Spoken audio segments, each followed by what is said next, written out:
What is currently being asked of residents in nearby cities to sanctuary cities is outright crazy.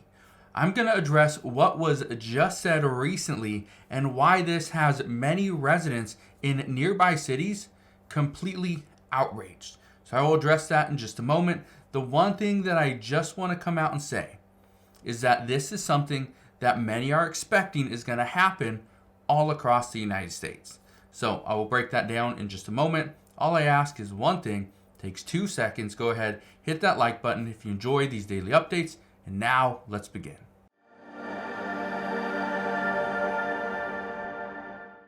So what was just said that has many people up in arms? They are outraged. They are furious. They are completely upset about what was just said.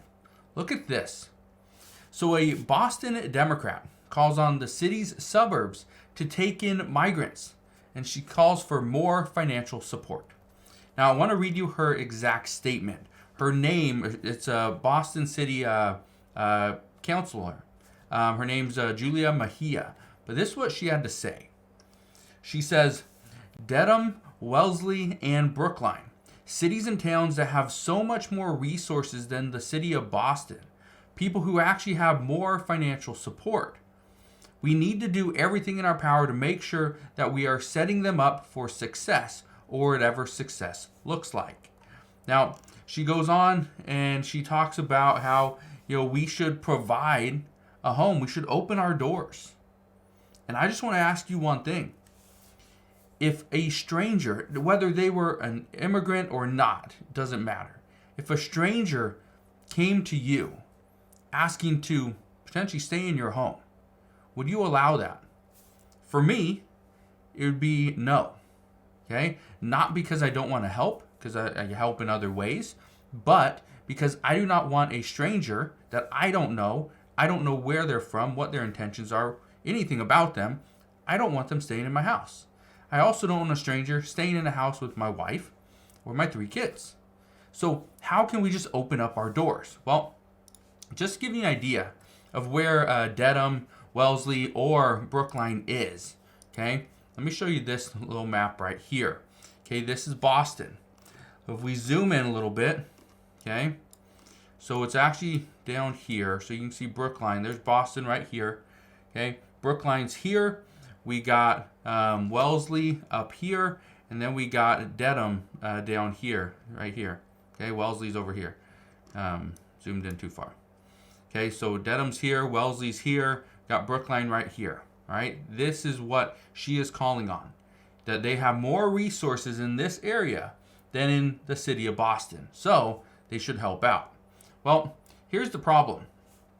Right now, and this is coming all across the country, is migrant families and schools, they're bracing for a wave of shelter evictions. This is happening in New York. This is happening in Chicago. This is going to happen in Boston. This is happening in Philadelphia. It's happening in Denver, right? It's happening all over California. It's happening all over the United States. We are about to see a wave of evictions because people have been in these shelters for far too long. The only thing that has kept people in shelters is the fact that it's been so cold in New York City, in Boston, in Chicago. Because of those facts, that's the reason why cities have actually said that they are going to suspend the shelter limit, and they will allow people to stay in those shelters for a little bit longer than they normally would. Well, this is creating a lot of concern from people that are waiting to get into those shelters and have been waiting. They're saying, well, what about us that are out here on the streets? How is it fair for them to remain in those shelters, but for us out here on the streets, it's okay? So again, this is why we're seeing some fights. We're starting to see some physical disputes in or around these shelters. Well, police officers are saying that we have to do more. This is one of the reasons why many cities, they're actually keeping buses sitting outside of the shelters, and they run them 24 hours a day. The bus has no driver. They're simply turned on and they sit there. That is it. We're also seeing in some areas around the country where they don't offer a bus service that just sits there, But what they do offer is you can buy a city bus pass, and the buses will go most of the day. If not, some go 24 hours a day. So you can jump on those buses and you can ride them and ride them and ride them, and you don't have to worry about paying any extra, and you will stay warm.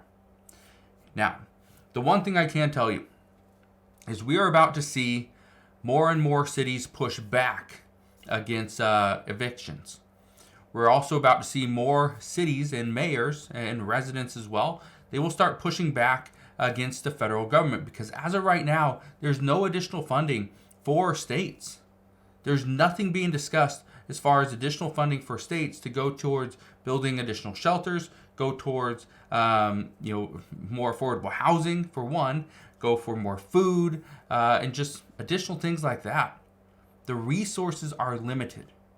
And I bring this up at a time when we are starting to see the economy really shift.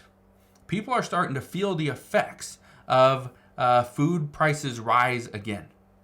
One thing I just want to say is that we have talked about, and again, we've talked about this many times, but we are seeing food prices and prices surge all around the United States.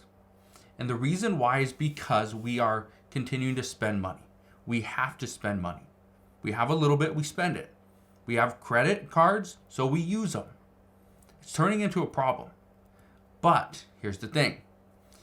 We are spending money on things that essentially we don't need.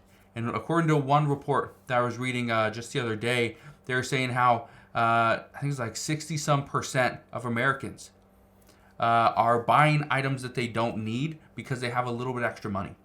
And one lawmaker commented, I can't remember, there was a Democrat, but I can't remember from what state they're from, but they commented and said, well, if 60% of people are spending money on things that they don't need, they should just donate that money to migrants.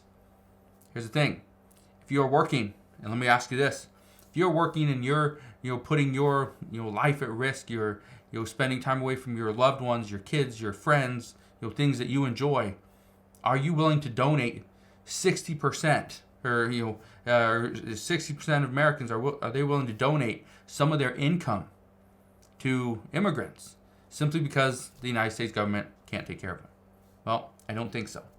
So, all I can tell you right now is this crisis that we are currently facing, I don't think it's going to get better anytime soon. I think lawmakers are going to continue to fight over this border security bill. They're going to continue to fight over other bills as well. Again, keep in mind, this is an election year.